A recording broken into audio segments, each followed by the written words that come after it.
Emotionale Flashbacks. Vielleicht sagte ja dieser Begriff ja schon was oder womöglich auch nicht, aber das Phänomen hast du ja auf jeden Fall schon erlebt. Denn du bist Mitte einer Situation, wo du nur noch wahrnimmst, dass das, was du als nächstes sagen oder tun wolltest, nicht geht, sondern wie du wie gelähmt darin eingeschränkt bist. Das ist ein ganz typisches Fallbeispiel dafür, was emotionale Flashbacks sind, wie wir diese erleben und was in uns bewirken.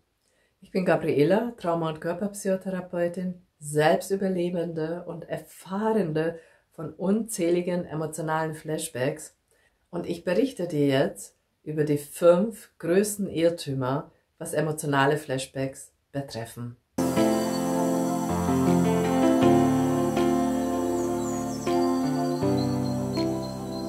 Vielleicht gleich am Anfang einen kleinen Exkurs.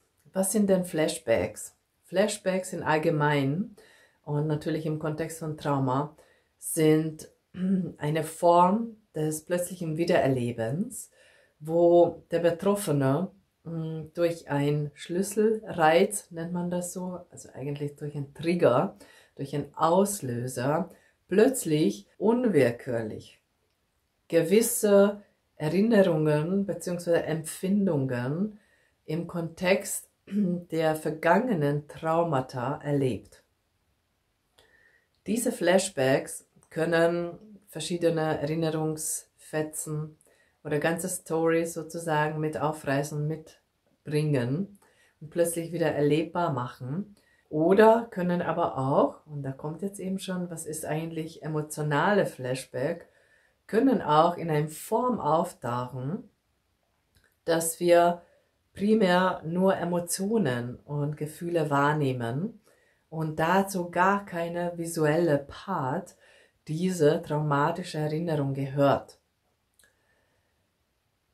Demzufolge, wenn wir dieses Phänomen plötzlich wahrnehmen und erfahren, sind wir in unserer Handlung und in unserem Verhalten eingeschränkt. Denn diese Emotionen, die plötzlich so unwillkürlich und so heftig hochkommen, hindern uns daran, dass wir in den nächsten Moment sozusagen bewusst etwas entscheiden können oder auch etwas bewusst vielleicht handeln könnten.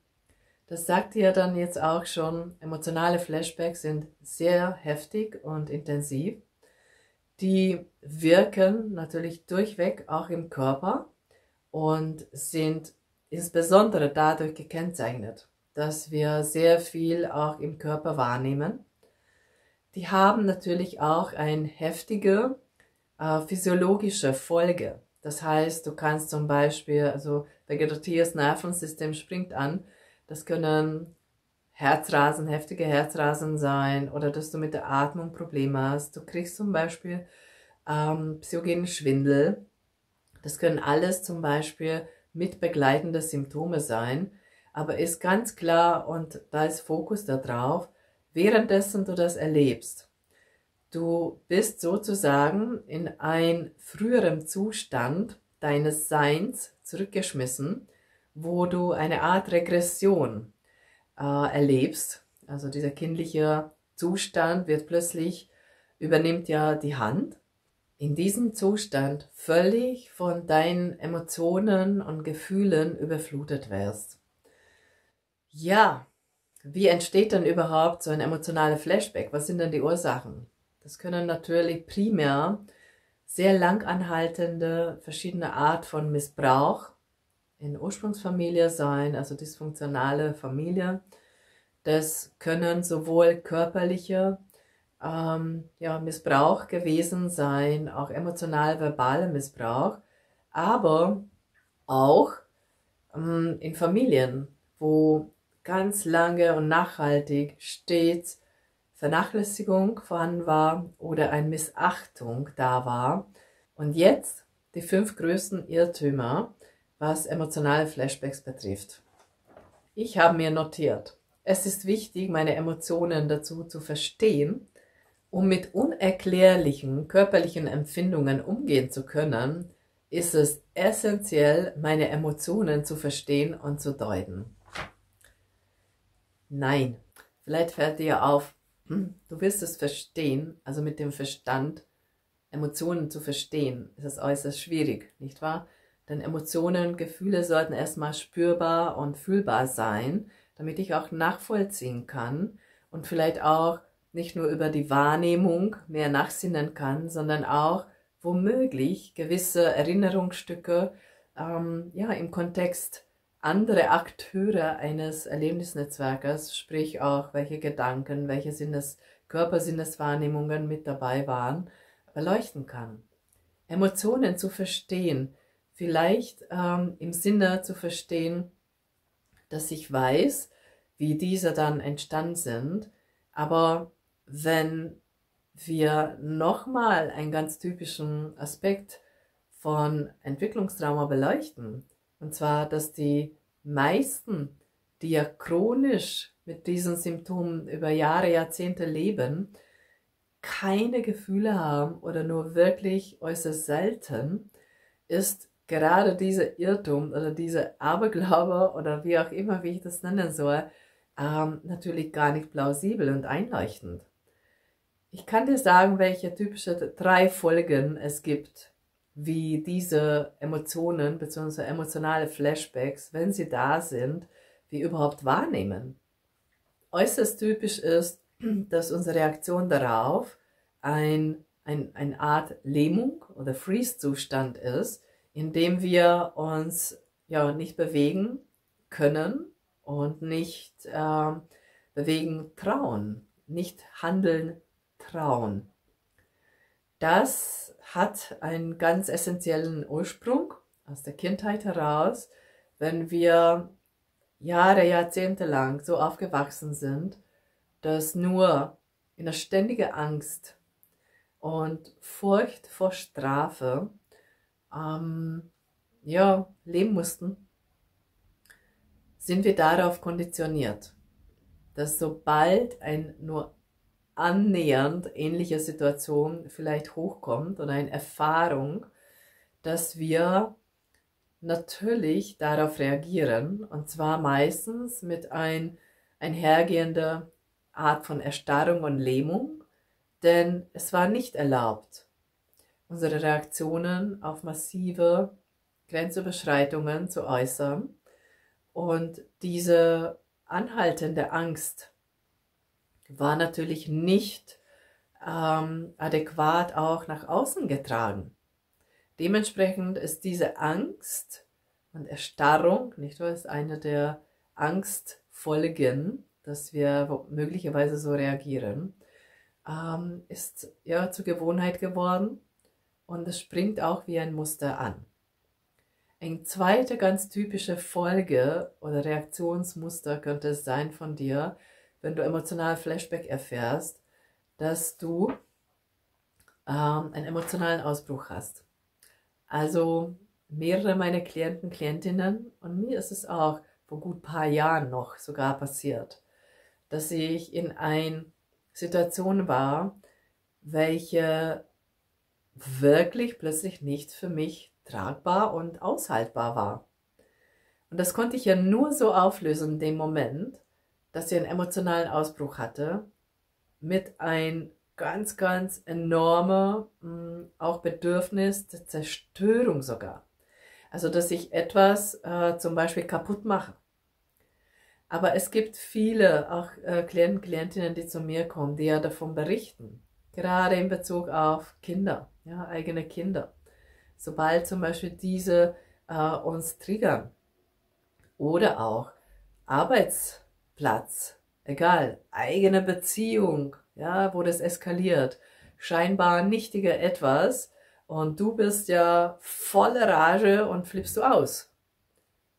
Das ist typische emotionale Flashback, denn da ist eigentlich unser kognitiver Anteil im Gehirn nicht mehr verfügbar und du reagierst diese Angst von damals heute so aus.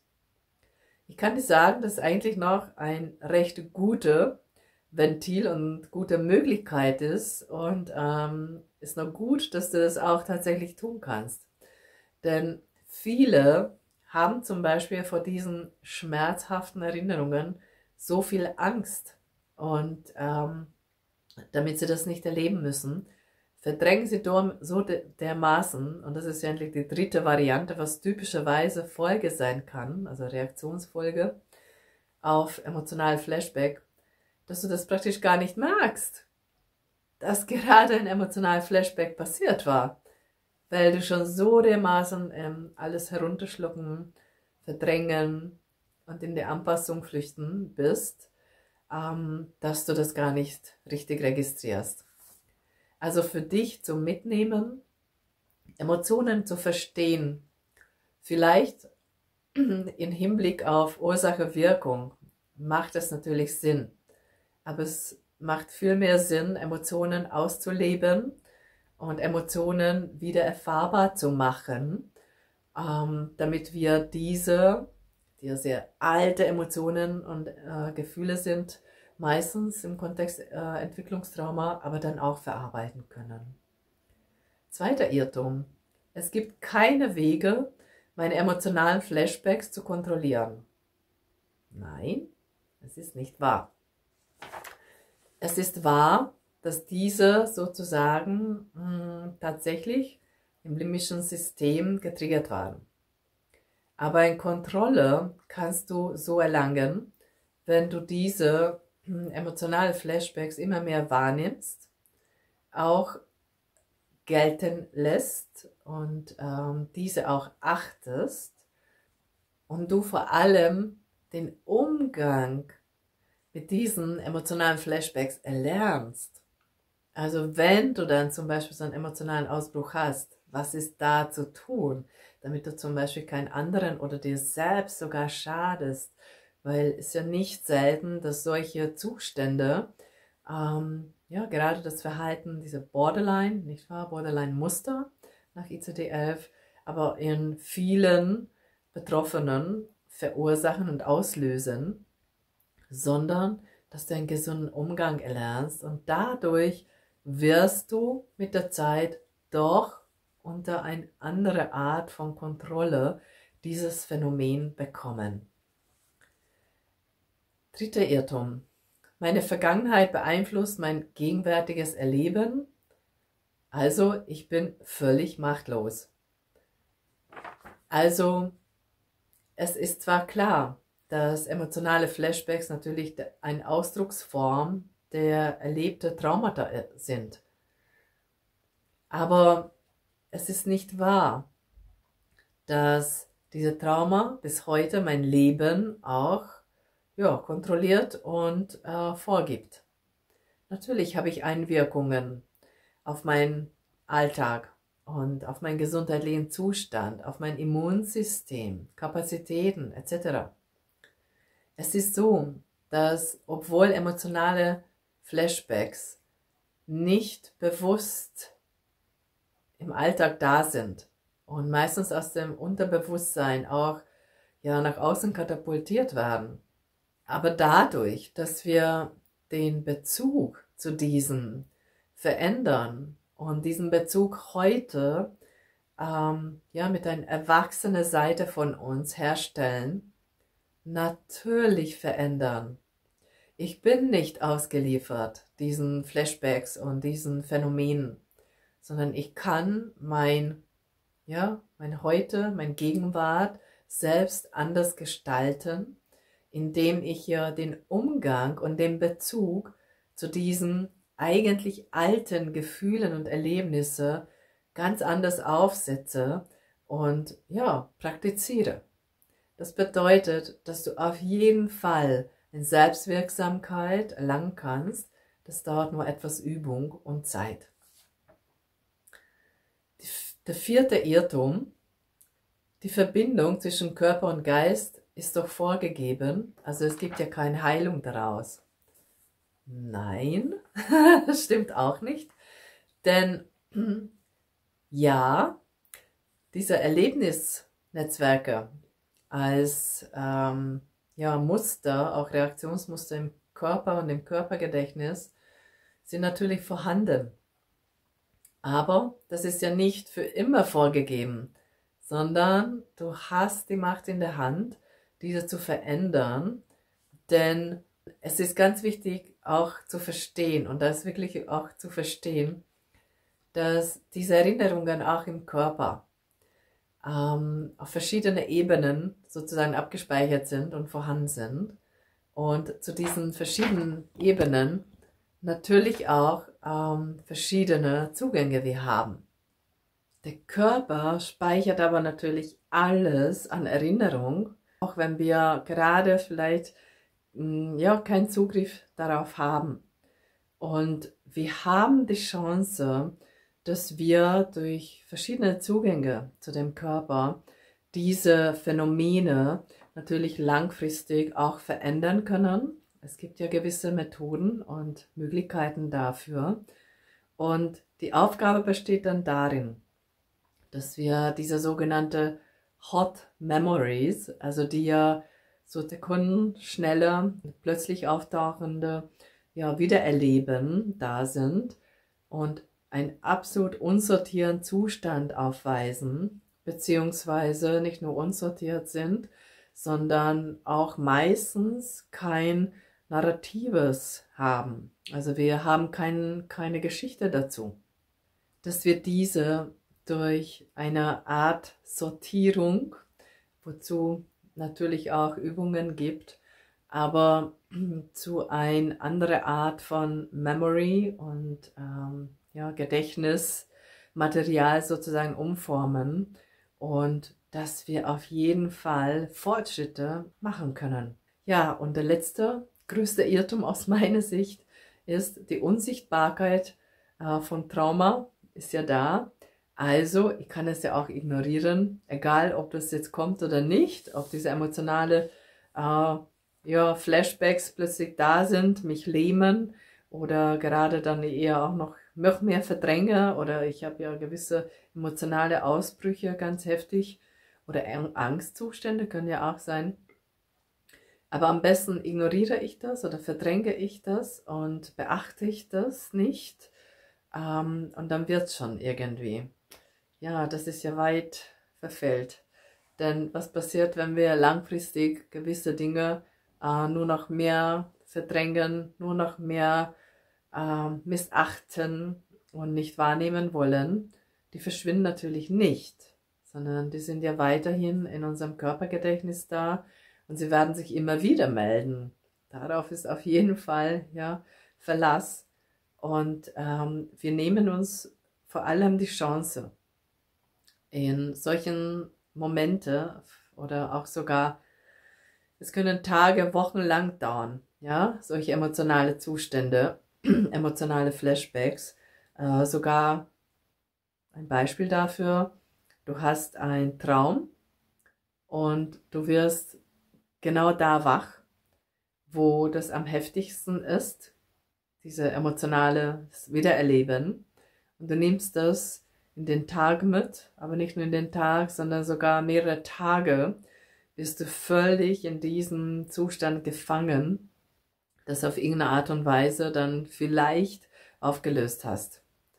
Und wenn wir in diesen Momenten oder in diesen Zeiten uns die Chance nehmen und uns darum nicht kümmern, diese Empfindungen, Wahrnehmung im Körper wirklich bewusst wahrzunehmen und dahinter zu schauen und auch vielleicht uns die Frage stellen und gewisse Körpererkundungen machen, wo genau diese sehr schmerzhafte Erinnerungen im Körper festsetzen und immer noch als Traumaenergie in uns weiterleben und wir uns um diese nicht kümmern, dann nehmen wir uns ganz klar die Chance für Trauer. Womöglich wäre es eine Folge, was wir angehen könnten. Dann vielleicht auch vor Wut, dass wir Wut weiterhin nicht erlauben, auszuleben. Aber es kann auch sein, dass wir diese ungelöste, auch schon vielleicht zum Teil als somatische Beschwerde manifestierte, emotionale Schmerzen nicht auslebe und nicht verarzte, dass ich diese weiterhin als Wunde in mir trage. Deshalb die Einladung an dich, dass du diese Symptome erneut einfach als Signal und Sprachrohr des Körpers wahrnimmst und du das ganz klar registrierst und dir bewusst machst, dass dort ja eine Heilungschance ist und dass dort all das, was ja in solchen Situationen passiert, nicht gesund ist, denn das merkst du ja selbst, dass dich energetisch mitnimmt, dass du vielleicht auch erschöpft bist, dass du dich ausgeliefert fühlst, wobei das alles nicht sein muss. Bin ganz gespannt, was du berichtest über emotionale Flashbacks, wie du diese erfährst und erlebst oder welche auch vielleicht ganz außergewöhnliche Situationen schon hinter dir hattest. Erzähle und teile, damit wir alle heilen. Alles Liebe und bis bald, Gabriela.